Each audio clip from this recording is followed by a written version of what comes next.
Alors, pour m'introduire un petit peu, donc moi, je m'appelle Louis-Baptiste France. Je suis le directeur data de la société Socio Data Management, qui est un cabinet de conseil et d'expertise en tout ce qu'est la data.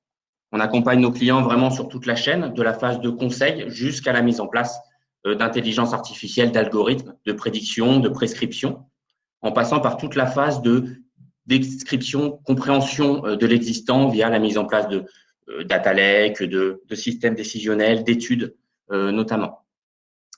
Une de nos caractéristiques, c'est d'essayer de faire en sorte systématiquement que les solutions qu'on met en place soient facilement utilisables et compréhensibles et maîtrisables par les utilisateurs finaux. Et notamment sur la partie algorithmie, intelligence artificielle, ça passe par essayer de les rendre les plus transparentes et les plus explicables possibles. Et ça fait le lien du coup avec le sujet que j'ai décidé de présenter aujourd'hui. L'idée de ce talk, c'est de voir ensemble en quoi ce qu'on appelle les intelligences artificielles aujourd'hui sont des boîtes noires et pourquoi c'est un problème. On verra ensuite comment les rendre transparentes, explicables, peut permettre de résoudre ces problèmes, voire d'accroître la valeur de ces algorithmes. On verra ensuite une overview, ensuite des méthodes qui existent pour rendre justement ces IA transparentes. Et je finirai par un use case très concret pour vous vous rendiez compte comment ça se matérialise dans la réalité.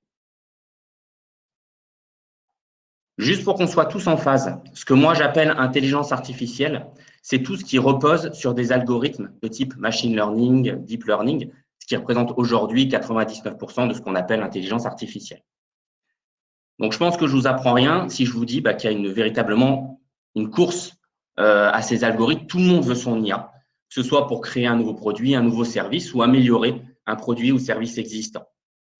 Et ce qui est important d'avoir en tête, c'est que si tout le monde veut son IA, c'est que ces algorithmes ont des gros avantages, notamment par rapport à l'être humain, comme notamment ces IA s'avèrent être scalables. C'est-à-dire qu'un algorithme peut faire un certain nombre de tâches par défaut. Et si on a besoin qu'il fasse un peu plus, on rajoute de la puissance serveur et on augmente sa puissance, sa scalabilité, ce qui est plus compliqué avec les êtres humains. Les IA s'avèrent également être rapides, beaucoup plus qu'un être humain. Elles peuvent répondre en quelques millisecondes, là où nous, on va mettre beaucoup plus de temps, voire parfois, on ne pourra jamais répondre. Les IA sont fiables. Fiables dans le sens, elles ne sont jamais malades, elles ne sont jamais en congé, elles sont hautement disponibles, 24 heures sur 24. Et les IA, normalement, sont performantes. Pouvant s'appuyer sur de plus grosses volumétries de données que nous, elles peuvent s'avérer beaucoup plus précises sur de nombreuses thématiques. Donc, elles ont vraiment ces gros avantages-là. Par contre, les IA sont opaques. Elles s'appuient en effet de plus en plus sur des algorithmes qui ne permettent pas nativement de savoir pourquoi ils donnent tel ou tel résultat. Aujourd'hui, il est impossible de savoir nativement pourquoi une voiture autonome a décidé de tourner à droite plutôt qu'à gauche, pourquoi certaines IA ont dit que tel client allait résilier plutôt qu'un autre. Et là, vous allez me dire, et alors? Il y a beaucoup de choses qu'on utilise dans notre quotidien qu'on ne comprend pas, mais on les utilise quand même parce que ça marche très bien. Mais là, le sujet avec les IA, c'est que justement, ça ne marche pas si bien que ça dans tous les cas. Elles font des erreurs, un certain nombre d'erreurs qui peuvent générer des problèmes qu'il faut comprendre pour anticiper, voire résoudre. Et parmi les problèmes importants que peuvent générer les IA, on va avoir tous ceux qui a trait à l'éthique, notamment. Pour vous donner un exemple très concret, il y avait Amazon qui avait mis en place une intelligence artificielle, un algorithme, qui avait pour objectif d'analyser tous les CV que reçoit Amazon tous les jours et de sélectionner les plus pertinents pour tous les postes qu'ils avaient à pourvoir. D'un point de vue performance, il s'est avéré que ça marchait très bien. Tous les CV qui étaient sélectionnés correspondaient toujours très bien à l'offre associée. Sauf qu'en creusant un petit peu, ils se sont rendus compte que l'IA, systématiquement pour tous les postes de direction, squeezait tous les CV de la gente féminine et reproduisait un biais qu'on a malheureusement dans notre société et un biais que ne voulait pas reproduire Amazon. Donc là, vous vous doutez bien, ça crée des problèmes évidemment éthiques, mais également de performance, puisque sans le vouloir, Amazon faisait une croix sur des profils potentiellement très talentueux. Et ce qu'il faut savoir, c'est que le problème est loin d'être simple. L'IA ne se basait pas sur une variable homme-femme. Elle se basait sur le contenu du CV et elle avait repéré certains sous-signaux qui faisaient qu'elle isolait un certain nombre de CV pour les postes de direction. Il s'est avéré que c'était les CV de la gente féminine. Et ça a remonté en termes de réflexion, sachant que Amazon n'avait pas créé son IA nativement explicable et transparente, bah, ils n'ont pas réussi à le faire en fait. Ils n'ont pas réussi à comprendre ce qui faisait que l'IA avait pris ce biais-là.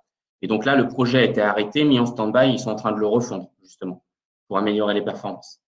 Donc c'est vraiment important de pouvoir maîtriser son IA pour éviter, entre autres, ce genre de problème. Autre point où il est important de comprendre le raisonnement de l'IA, c'est tout ce qui a trait à la sécurité. Il faut vérifier qu'une IA fait bien ce pourquoi elle a été conçue.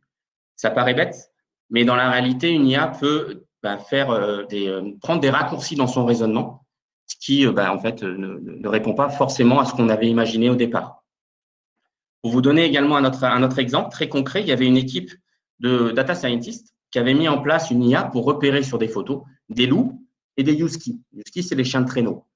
Ils ont entraîné leur IA sur un immense dataset, ils l'ont testé, et ils avaient des super performances, un taux d'erreur qui était vraiment très faible. Mais en creusant un petit peu, en essayant de comprendre les pixels sur lesquels se basait l'IA pour prendre sa décision, ils se sont rendus compte que l'IA ne repérait pas les loups et les huskies, elle repérait le fait qu'il y ait de la neige ou pas sur les photos. Donc, c'était une super IA pour détecter la neige, pas du tout pour repérer les loups et les huskies. Et ça, ce qu'il faut savoir, c'est que ce genre de raccourci pris par l'IA est très, très commun. Et ça, vous allez l'avoir dans tous les algorithmes que vous allez mettre en place. Autre exemple, typiquement l'IA qui sert aujourd'hui de référence pour la voiture autonome, initialement, ne repérait pas les piétons qui traversaient la route. Elle repérait le fait qu'il y ait des chaussures sur la chaussée. Et donc, globalement, si vous étiez en tongs ou pieds nus, l'IA ne vous repérait pas initialement. Donc, elle aurait pu vous écraser, ce qui peut poser du coup des gros problèmes assez dangereux. D'où l'importance de maîtriser le raisonnement de l'IA pour vérifier qu'elle fait bien ce qu'on voulait qu'elle fasse. Autre point où la transparence et la compréhension du raisonnement est importante, c'est tout ce qui est au niveau de l'adhésion. Aujourd'hui, les entreprises déploient énormément de budget pour mettre en place des IA pour améliorer les process, process sur lesquels il y a des utilisateurs déjà initialement qui ne sont pas du monde de la data, qui voient y arriver ces algorithmes, qui, ne les comprenant pas forcément, ont du mal à y adhérer et du mal à les utiliser dans leur quotidien. Pour vous donner un exemple également très concret, toutes les sociétés de type télécom, banques notamment, font calculer aujourd'hui une probabilité pour toute leur base client, une proba qui correspond au fait que chaque client va résilier ou pas, ce qu'on appelle un score de churn. L'idée, c'est au vu du comportement du client, ce qu'il a fait sur le site internet, de sa consommation, etc., de savoir s'il va résilier son abonnement et s'il a une forte probabilité, de l'appeler pour le garder. Donc, l'idée, c'est que cette IA calcule cette proba, que la fiche client soit envoyée à un conseiller commercial. Aujourd'hui, il y a deux possibilités. La première, le conseiller commercial accepte le raisonnement de l'IA et accepte du coup d'appeler la fiche cliente qui lui est envoyée. Mais ne comprenant pas pourquoi cette personne va résilier plutôt qu'une autre, il va l'appeler, il va lui faire un discours très standard que, à mon avis, on connaît tous, puisqu'on a tous été à un moment donné appelés par son opérateur téléphonique, qui est très long, assez fatigant aussi bien pour le conseiller que pour l'utilisateur, avec une faible probabilité de rétention. Deuxième possibilité qui est très commune également, c'est que le conseiller commercial, ne comprenant pas pourquoi on lui pousse ce client plutôt qu'un autre, va refuser tout simplement d'utiliser l'algorithme.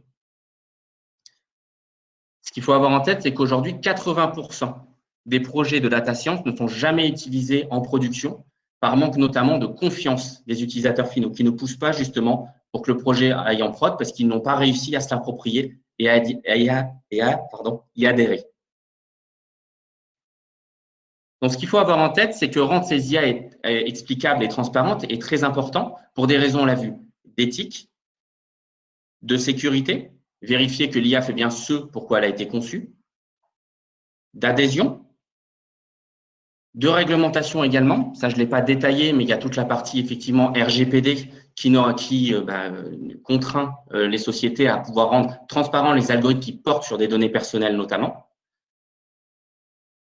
Et bien évidemment, il faut pouvoir maîtriser son IA aussi pour des raisons de performance, parce que si vous avez des biais ou des erreurs dans vos IA, elles sont moins performantes. Et c'est pour répondre justement à tous ces enjeux autour de l'IA qu'est née une mouvance qu'on appelle l'explicabilité des IA, ou XAI en anglais, pour Explainable Artificial Intelligence. Donc, qu'est-ce que c'est? Donc, l'XAI, en fait, c'est le fait de permettre d'expliquer le raisonnement derrière chaque résultat calculé par une intelligence artificielle de manière simple et intelligible pour un être humain. Si je reprends mon exemple de tout à l'heure, donc ma fameuse IA qui calcule la probabilité de churn, donc de résiliation de chaque client. Donc l'idée avec un algorithme explicable, c'est toujours d'avoir ce résultat. Cette cliente va résilier. Et en face, par contre, d'avoir les éléments qui ont fait que l'IA a pris cette décision. Donc là, ce qu'on voit, c'est que dans cet exemple, c'est que l'IA, elle a vu sa conclusion, c'est que cette cliente, en l'occurrence, cherche moins cher. Pour dire ça, ce qu'elle a remarqué, c'est que hier, cette cliente est allée sur le site internet, elle a regardé 6 offres sans y souscrire, et aujourd'hui, elle a visité 4 sites concurrents. Là, le conseiller commercial, en voyant ça, il va se dire, OK, c'est cohérent, ça semble logique. Bon, du coup, je crois en l'IA, j'y adhère.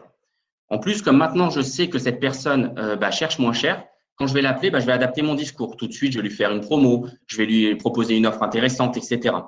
Donc, je vais adapter ma démarche à ce contexte-là et augmenter potentiellement la probabilité que cette personne, in fine, reste au sein de la société. Ce qu'il faut avoir en tête, c'est que les IA, ce n'est pas juste un résultat, c'est également un contexte. Si vous maîtrisez ce contexte, vous maîtrisez l'utilisation de ce résultat et donc vous augmentez la valeur opérationnelle apportée par l'IA. Deuxième possibilité, imaginons que l'IA se soit trompée, qu'elle ait sorti un truc complètement aberrant. Là, le conseiller commercial aurait pu dire je ne comprends pas l'explication, c'est un peu bizarre. Remonter l'anomalie aux équipes data, qui derrière, du coup, ont un vrai use case pour essayer de comprendre ce qui s'est passé. Et derrière, améliorer l'IA. Donc là, on est dans un cycle également d'amélioration continue avec un lien vraiment qui est créé entre les équipes opérationnelles et les équipes techniques. Lien qui est très compliqué à créer. Et quand je dis créer, c'est qu'ils parlent le même langage et qu'ils arrivent ensemble à faire avancer un projet. Et donc là, clairement, on arrive à le mettre en place grâce à cette transparence des IA parce qu'on parle le même langage. Donc concrètement, comment on fait pour créer une IA ou rendre une IA explicable? Il y a deux possibilités. La première, c'est justement de la créer naturellement explicable. Pour ce faire, il y a deux grosses familles d'algorithmes qui sont naturellement interprétables et explicables. La première, c'est la famille des régressions, où là, l'idée, c'est j'ai des variables qu'on appelle les variables explicatives que je vais utiliser pour essayer de prédire une variable, qu'on appelle une target. L'idée de la régression, le principe, c'est de modéliser une équation qui va prendre du coup les variables explicatives, attribuer un poids à chacune d'elles pour donner une prédiction. Et là, c'est assez simple à comprendre puisque chaque poids permet de savoir l'impact de la variable sur le résultat. Donc, c'est interprétable et explicable. La deuxième famille des algorithmes naturellement explicables, c'est tout ce qui a trait aux arbres de décision. Là, le principe est simple, c'est que par défaut, ces algorithmes donnent des règles de décision. Par exemple, il fait beau, c'est dimanche, vous avez des enfants, alors vous avez 99% de chances de sortir au moins une fois dans la journée, par exemple. Donc ça, c'est une règle de décision, c'est simple, c'est interprétable, c'est compréhensible. Sauf que ce serait trop facile et on n'aurait pas ce talk aujourd'hui si on pouvait passer entièrement par ces algorithmes. Il s'avère que dans les faits, ces algorithmes naturellement interprétables sont moins performants dans 95% des cas que des algorithmes dits boîte noire. Donc, ces algorithmes dits boîte noire, pour ceux qui connaissent, je vais inclure tout ce qui est XGBoost, tout ce qui est Random Forest, Resident Neuron évidemment, notamment. Ce sont des algorithmes en fait qui sont une combinaison de plein d'algorithmes, soit qui sont lancés en parallèle, soit qui sont lancés l'un après l'autre, qui apprennent des erreurs des autres ou qui moyennisent ce qu'ils ont appris. Mais in fine, en fait, c'est une combinaison du coup de plein de calculs pour tendre vers le résultat le plus précis. Mais dû à cette complexité intrinsèque de l'algorithme, c'est impossible de remonter du coup le raisonnement qu'il a eu pour donner tel ou tel résultat final. Et c'est de ce fait, c'est à cause de ça qu'elles sont boîtes noires, qu'ils sont boîtes noires ces algorithmes. Donc pour les rendre transparentes, la possibilité qu'on a aujourd'hui, c'est de raisonner a posteriori. Donc, a posteriori veut dire quoi? C'est-à-dire que je vais avoir mes données conservées à ma prédiction, le résultat de l'IA. Et l'idée, ça va être d'essayer de remonter le raisonnement de l'IA et de savoir sur quelle variable elle s'est basée pour donner tel ou tel résultat. Donc là, il y a plusieurs méthodes maintenant qui sont actuellement disponibles et de plus en plus matures. Il y en a trois notamment qui sont les plus connues, à savoir Lime, Encore et Sharp. L'idée de Lime et d'Anchor, c'est d'essayer d'expliquer un point, une estimation de l'IA, avec des points très proches. Donc, on va prendre le point qui nous intéresse, qu'on souhaite expliquer, on va générer des points qui ont un comportement très similaire et on va appliquer un modèle interprétable sur ce nuage de points. Soit c'est une régression dans le cas de Lime, soit un algorithme de type arbre de décision dans le cas de Anchor, pour faire simple. Et donc là, l'idée, c'est d'arriver à expliquer un point, son résultat, avec des points qui sont très proches et d'avoir du coup tous les effets locaux du raisonnement de l'algorithme. Là, le problème, c'est que du coup, on perd potentiellement certains effets globaux et ensuite, on retombe aussi dans les travers un peu des algorithmes interprétables, c'est-à-dire que potentiellement, on a des degrés d'erreur qui peuvent, dans la prévision, qui peuvent être plus ou moins élevés en fonction du nuage de points. De plus, là, on a un défaut dans ces méthodes, c'est notamment le fait de simuler des points proches. Qu'est-ce qu'un point proche? Déjà, ça, c'est la première question à se poser, c'est dur à définir.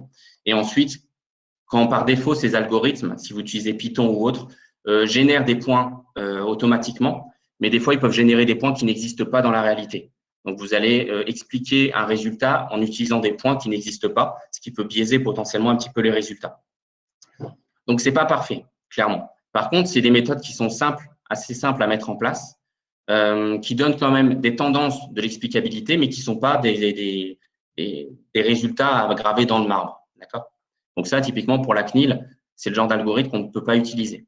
Par contre, il marche aussi bien sur les images que sur les données structurées. Ensuite, autre algorithme qui est potentiellement le plus performant aujourd'hui, c'est SHAP.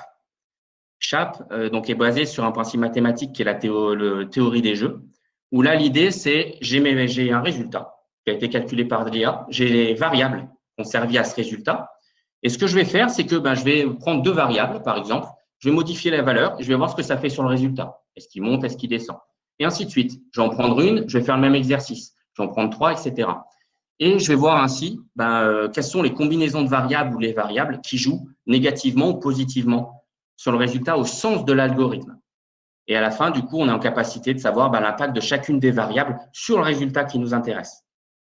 C'est potentiellement aujourd'hui la méthode la plus fiable mathématiquement parlant et potentiellement la plus précise dans les résultats qu'elle donne. Sauf que je pense que vous l'avez compris, si on fait plein d'estimations comme ça et qu'on a un dataset de 1000, 2000 variables, ça peut être très, très, très long. Et c'est pour ça que sous SHAP, aujourd'hui, on raisonne beaucoup en approximation des valeurs, ce qui, du coup, on perd un peu en performance. Si vous utilisez Python, c'est des approximations qui sont données. L'état de l'art de SHAP n'est pas dans les algorithmes mis à disposition dans Python nativement. Voilà, mais les méthodes, elles existent. Elles permettent quand même de donner une première explication des IA et de répondre aux principaux enjeux qu'on a vus tout à l'heure. Peut-être moins pour la partie réglementation. Là, il n'y a que SHAP qui peut potentiellement être positionné dessus. Une des limites, notamment de ces algos, est aussi dans la restitution. Aujourd'hui, tout ce qui est restitution graphique sous Python, clairement, c'est pour les data scientists. C'est pas pour, vous ne pourrez pas montrer ça à des métiers. C'est pas très sexy, c'est pas très user friendly. Mais ça existe et il y a moyen de faire des choses intéressantes. D'ailleurs, en parlant de choses intéressantes, je vais du coup basculer sur le use case sur lequel on a travaillé en espérant que ça soit intéressant, pour vous donner un cas très concret justement de mise en place. Donc là, on avait travaillé pour une société qui s'appelle Groupito pour la mise en place d'un algorithme de pricing. Donc là, on va voir comment justement on a essayé de rendre interprétable et explicable cet algorithme. Ça marche, le principe qu'on a mis en place marche pour tous les algorithmes qui ont pour objectif de prédire une variable quantitative, une variable numérique, un prix, une température ou ce que vous voulez. Donc cette société, Groupito, c'est une marketplace qui permet à des utilisateurs d'organiser un déplacement en groupe. Donc, l'idée, c'est que, imaginons que vous souhaitez faire un week-end avec des amis à Lyon, par exemple. Eh ben, vous pouvez aller sur cette marketplace, rentrer les informations du trajet, les dates, les lieux de départ, d'arrivée, nombre de personnes, etc. Une fois cela fait, cette demande est envoyée historiquement directement à des transporteurs partenaires. Et ces transporteurs, dans les 2-3 heures qui suivent, vous envoient un devis. Si ce devis vous intéresse, vous contractualisez directement avec eux et Groupito prend une commission sur la transaction. Avec notre solution, le principe, c'est que maintenant, les utilisateurs, quand ils arrivent sur la plateforme, ils font leur demande. La demande est d'abord envoyée à une IA et cette IA renvoie un prix de marché. Si l'utilisateur valide ce prix et que ce prix l'intéresse, qui valide l'envoi de sa demande, la demande est ensuite envoyée au transporteur qui va renvoyer un devis. Là, l'idée d'amélioration est multiple. Le premier, c'est de fournir tout de suite un résultat à l'utilisateur. Donc ça augmente la satisfaction client. Il n'a pas à attendre plusieurs heures pour avoir au moins un prix de marché et savoir si son trajet est faisable. Deuxième axe, c'est de qualifier davantage les demandes qui sont envoyées aux transporteurs. Les utilisateurs, du coup, qui valident ce prix indirectement sont des personnes vraiment intéressées. Donc, les transporteurs, comme ça, n'ont à traiter que des demandes déjà qualifiées. Et le troisième point, c'était aussi de faire en sorte que les transporteurs tendent vers un prix de marché. Parce que l'IA, du coup, donne un prix médian, estime un prix médian. Et ce qu'il faut savoir, c'est que sur ce marché-là, des fois, pour une même demande, vous allez avoir une proposition à 1 000 € et une proposition à 200 € pour plein de raisons différentes. Et là, l'idée, c'est quand même d'avoir un prix de marché que les transporteurs proposent quelque chose de cohérent. Parce que Groupito, si là, le prix est trop élevé, ils sont perdants parce qu'il y a grande chance que l'utilisateur refuse le prix trop élevé. Et si c'est trop bas, ils perdent de la marge. Donc là, c'était d'augmenter un petit peu le panier moyen, entre guillemets. Là, vous vous doutez bien, quand on a mis en place l'IA, donc côté utilisateur, il n'y a pas eu de souci. Ça a amélioré d'ailleurs la qualité des retours et des demandes. Par contre, les transporteurs, eux, ils ont un petit peu râlé, clairement, parce qu'ils ils n'étaient pas d'accord avec aucun résultat de l'IA systématiquement. Donc, c'est là qu'on s'est dit, OK, on va mettre à plat le raisonnement de l'IA pour échanger avec les transporteurs et voir si est-ce que l'IA est-ce qu'elle fonctionne ou pas, et si ce n'est pas le cas, la corriger. Ce qu'il faut savoir, c'est qu'en explicabilité, on a plusieurs enjeux. Le premier, c'est d'avoir une explicabilité juste. Donc là, on l'a vu, il y a des algorithmes qui existent, mais il faut les peaufiner, il faut se les approprier, il faut les paramétrer par rapport à la demande pour sortir un résultat qui est cohérent. Le deuxième, c'est d'avoir une explicabilité intelligible. Donc, ça veut dire que les variables qu'on va utiliser pour expliquer le résultat doivent être compréhensibles par l'être humain. En IA, en algorithmie, on a tendance sur nos variables à faire à centrer réduire, à mettre du logarithme, à faire des combinaisons de variables, à utiliser peut-être des composantes principales, etc. Ce qui fait que nativement, ça, c'est pas compréhensible. Donc là, ça veut dire qu'il y a un travail sur les variables pour mettre en avant une information que les gens comprennent. Et ensuite, il y a rendre aussi sympa la façon dont on restitue l'information. Si on a un modèle qui s'appuie sur 50 variables, on ne va pas afficher les 50 variables à un transporteur. Nous, on a pris le parti pris d'afficher les 4, 5, 6 informations les plus importantes sur lesquelles s'est basé l'IA. Et au niveau graphique, justement, on en a travaillé plusieurs. Et on a finalement abouti à ce résultat-là, qui a été assez bien pris pour le coup par les transporteurs et assez facile à comprendre. Où là, le principe, c'est on a donc le résultat, on a une demande avec le résultat de l'IA, donc 580 qu'elle a estimé, et on a présenté sous la forme d'un arbre. Donc là, c'est juste la présentation graphique, d'accord, qui est comme ça, où chaque nœud correspond à une variable importante sur laquelle s'est basée l'IA pour justement tendre vers son fameux 580. Donc nous, dans le modèle, là en l'occurrence, c'est un petit modèle, on a une centaine de variables. Là, pour cette estimation-là, elle a utilisé que 3 variables en priorité pour définir ce prix-là. Et à chaque fois, on montre ce que ça aurait pu être en termes de prix si jamais la valeur pour chacune de ces variables importantes avait été un peu différente. Comme ça permet un peu au transporteur de situer la demande par rapport à peut-être d'autres chiffres que lui a en tête. Donc ça a été bien perçu et bien pris par les utilisateurs finaux. Et évidemment, derrière, on leur permet de faire un retour sur l'estimation et de dire est-ce qu'ils étaient d'accord, est-ce qu'ils ne sont pas d'accord, est-ce qu'ils auraient mis plus bas, plus haut, et ainsi du coup d'apprendre sur tous les retours qu'ils peuvent faire. Être dans l'amélioration vraiment continue. Autre point également où nous on a utilisé l'explicabilité, c'est plus à des fins monitoring. Donc là, ça c'est les utilisateurs finaux ne le voyaient pas. Nous, ce qu'on a fait, c'est qu'on a pris donc toutes les estimations faites par l'IA. Et on a regardé pour chaque estimation les variables qui étaient prises en compte, les variables les plus importantes. Et on a fait des groupes. Et on s'est rendu compte que pour un certain nombre d'estimations, l'IA ne se basait que sur une seule et même variable, à savoir le kilométrage. Donc, elle a pris un immense raccourci et en fait, elle regardait que le kilométrage et en fonction du kilométrage, elle donnait un prix. Ce qui n'a pas de sens parce que le nombre de personnes joue énormément dans le prix d'un transport. d'un transport de groupe, parce que si vous êtes 2, vous avez une voiture. Si vous êtes 10 ou plus, vous avez un bus, qui n'est pas du tout le même prix. Donc, on savait que ce raisonnement n'était pas bon. Opérationnellement, ça ne pouvait pas s'entendre. Et en creusant un petit peu, on s'est rendu compte que c'était des trajets soit atypiques, soit sous-représentés dans le dataset. Donc, on a retravaillé la phase de data management, donc de traitement de la donnée. On a retravaillé notre dataset pour justement donner un peu plus de poids à ces demandes. Et on a diminué, du coup, in fine, ce groupe qui était pour lequel il donnait des estimations que avec une variable. Et on a augmenté les performances de l'IA. Donc, ça sert vraiment à l'amélioration continue de l'algorithme.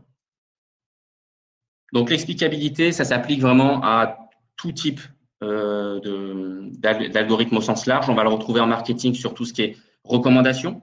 Ça, c'est intéressant parce que ça peut donner un argument de vente, c'est-à-dire on peut expliquer aux clients, aux conseillers pourquoi on pousse tel ou tel produit pour convaincre. Bon, le pricing, on l'a vu. Tout ce qui est au niveau de la relation client, tout ce qui est scoring, churn, achat, on l'a vu via un exemple. C'est intéressant de savoir pourquoi, parce que derrière, ça permet d'adopter la bonne action.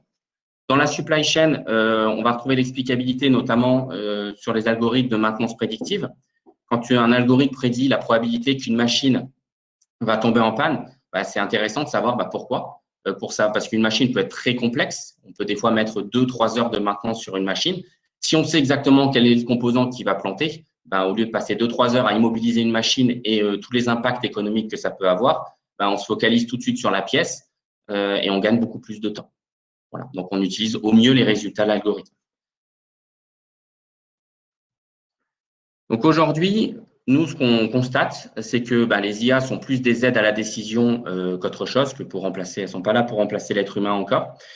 Et que, justement, l'être humain et l'IA sont un formidable binôme gagnant. Encore faut-il créer le lien, et l'explicabilité est un des leviers pour le créer. Voilà.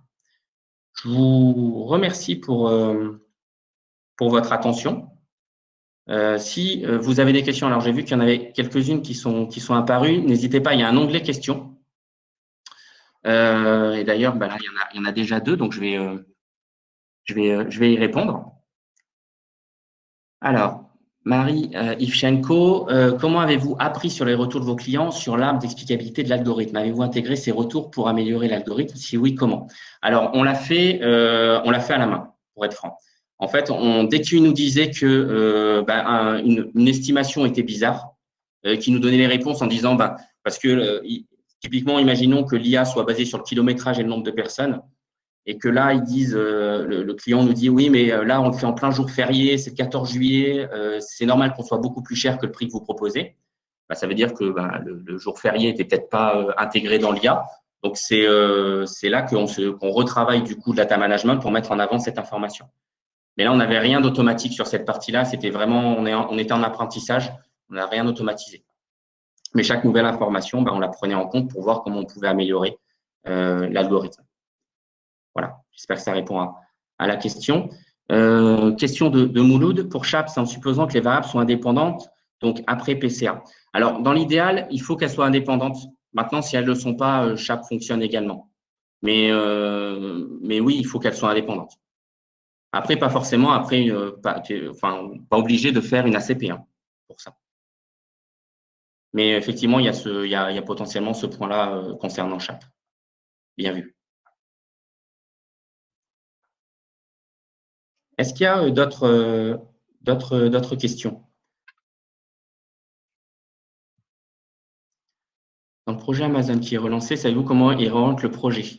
Alors là, pour le coup, intègre-t-il de l'XAI? J'avoue, non. Malheureusement, je n'ai pas de contact avec les équipes Amazon qui font ce projet-là. J'avais eu des contacts de personnes qui les connaissaient de loin, mais non, je sais pas comment ils le réorientent, pour être franc. Donc, est-ce qu'ils intègrent de l'XAI? Je suppose que oui, parce que de toute façon, c'était le gros point qu'ils avaient, qui posait problème à l'IA qu'ils avaient mis en production. Sachant qu'aujourd'hui, il y a beaucoup de travaux qui sont faits pour rendre en fait, au lieu, parce que là, aujourd'hui, on raisonne a posteriori, donc on essaie de remonter le raisonnement. Là, il y a quand même beaucoup de travaux qui sont faits en R&D pour rendre déjà naturellement les IA boîtes noires et notamment les réseaux de neurones naturellement explicables. Il y a beaucoup de thèses dedans sur ce sujet-là, qui est de les rendre naturellement explicables. Et peut-être que c'est un des axes d'Amazon. Ça, je ne sais pas. Avez-vous, donc question de Jabran, avez-vous des conseils ou des pistes afin de mobiliser les métiers à adhérer à l'IA? Alors, le premier point, de toute façon, c'est la communication. C'est-à-dire, pour moi, hein, en tout cas, je donne uniquement mon point de vue, c'est de les intégrer déjà par défaut dans le projet. De toute façon, le projet doit répondre à leurs besoins, sinon il n'y a pas de… En fait, le projet n'a pas de sens opérationnel. Donc, déjà, ils doivent être en amont du projet et également dans le projet. C'est-à-dire qu'ils doivent participer à toutes les réflexions autour de la donnée et de tout ce qui est créé, tout ce qui contribue à créer l'IA. Et à la fin, justement, il faut également la rendre transparente pour qu'eux puissent y adhérer, la maîtriser et être force de proposition sur l'amélioration de l'IA. Il faut vraiment qu'ils aient l'impression qu'elles viennent les aider et pas les remplacer, et qu'elles contribuent à améliorer leur activité et pas à les remplacer in fine, comme c'est un peu le mythe qui est poussé aujourd'hui, et donc ce qui fait aussi un frein potentiellement dans la mise en place de ces projets. Donc Jean-Luc, petite question donc de Jean-Luc, y a-t-il des validations qui doivent être obtenues auprès d'organismes comme la CNIL par exemple? Alors de validation, je ne sais pas si vous pensez à des certifications ou des choses comme ça j'en ai pas eu d'écho par rapport à ça. Par contre, s'il y a des contrôles CNIL, ils peuvent demander sur des scorings clients, tiens, pourquoi vous avez scoré telle personne de telle manière? Ils ont le droit de le demander. D'ailleurs, les utilisateurs finaux ont le droit de le demander.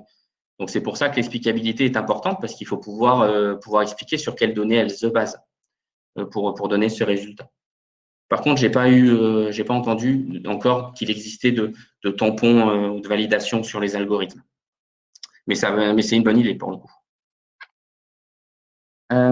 Quels sont les algorithmes explicables par design prometteur? Je n'ai rien vu de bien concluant pour l'instant, hormis les régressions et les arbres de décision, bien sûr.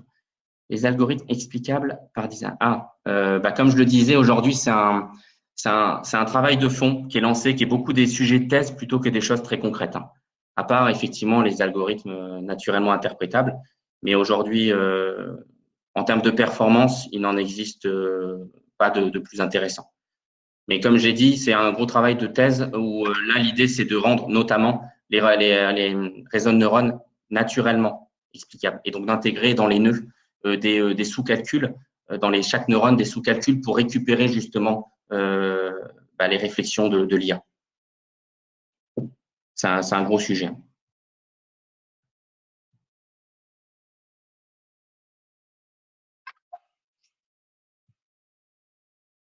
Alors, Jabram, l'IA est basée sur l'apprentissage. Pouvons-nous utiliser sur des petits datasets? Peut-il servir à valider datasets avant de prendre comme base d'apprentissage?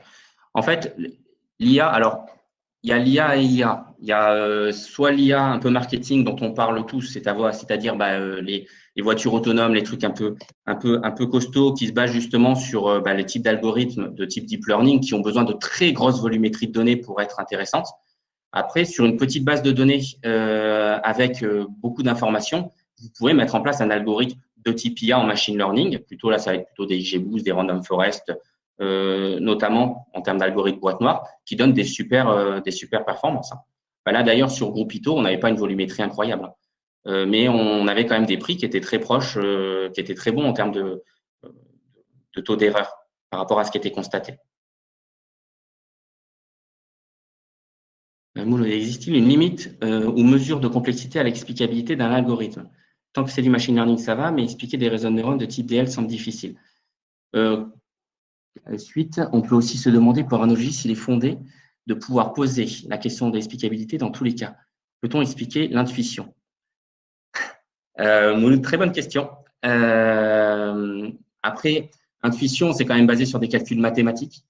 Dans tous les cas, maintenant, les méthodes que je vous ai montrées, notamment Lime, permet d'expliquer le raisonnement d'un réseau de neurones. Après, voilà, avec les limites que je vous ai énoncées, à savoir le fait de s'appuyer sur des points proches, etc. Et donc, du coup, donc c'est pas une explicabilité 100% très bonne, mais qui permet d'avoir une idée quand même du réflexion et quand même de vérifier un certain nombre de points. Dans les réseaux de neurones, la solution serait d'intégrer des sous-calculs au niveau de chaque nœud. Peux-tu développer? Quelle est la tendance? Alors, j'avoue, moi, j'ai lu certains sujets de thèse et j'ai un ou deux amis qui bossent dessus, mais je ne me suis pas creusé sur le sujet. Donc, ça, pour le coup, Laurent, je pourrais vous envoyer, parce que j'ai un sujet de thèse sur ça, je pourrais vous l'envoyer si vous voulez vraiment tout le détail, si ça vous intéresse. Ça, je peux vous l'envoyer avec plaisir, parce que j'ai pas là, je pourrais pas vous énoncer vraiment parfaitement ce qu'ils sont en train de mettre en place concrètement. Je connais les gros principes. Bah, très bien, Laurent. En plus, on est déjà en contact, donc je vous enverrai le lien avec plaisir.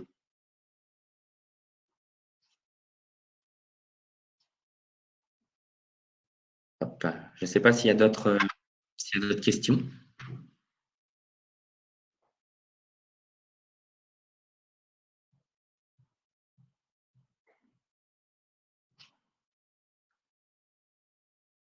Non? Bah, très bien.